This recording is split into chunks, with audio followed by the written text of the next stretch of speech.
আমার কোনো ভয় লাগে না। আমি এই আন্দোলনে সাফল্য অর্জন করতে চাই।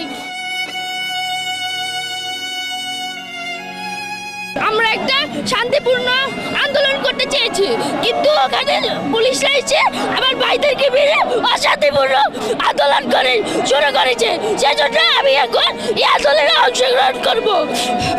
তুমি তো অনেক ছোট, একদমই বাচ্চা, তারপরও এই আন্দোলনে যুক্ত হয়েছে এবং সাথে মাও আছে। কেন আসলে আজকের এই আন্দোলনে এসেছো?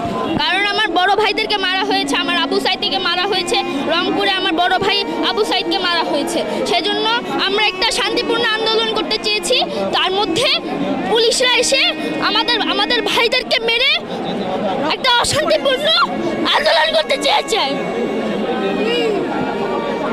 আমাদের কথা তারা গুলি করলো কেন?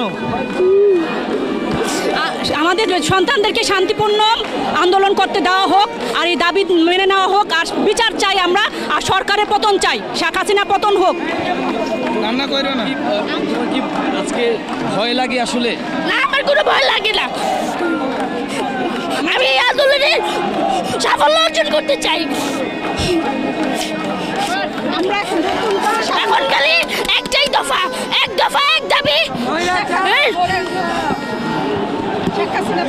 মুগ্ধ যেভাবে আমাদেরকে শিখিয়ে গেল, মুগ্ধ যেভাবে পানি দিয়ে তার কয়েক মিনিট পরই আসলে আমাদের মাঝ থেকে হারিয়ে গেছে, মুগ্ধকে আসলে মনে পড়ে? অবশ্যই মনে পড়ে।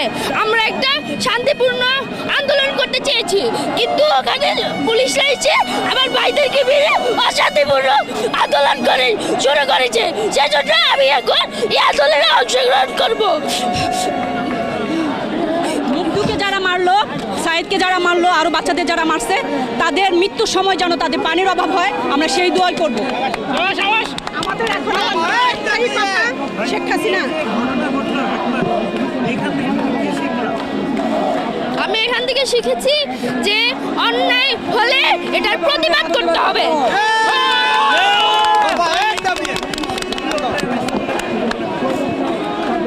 এখানে কোটা নিয়ে এখানে কোটা না, গোটা দেশটারে সংস্কার চাই। এখানে কোটা নিয়ে অপরাধ করা হয়েছে।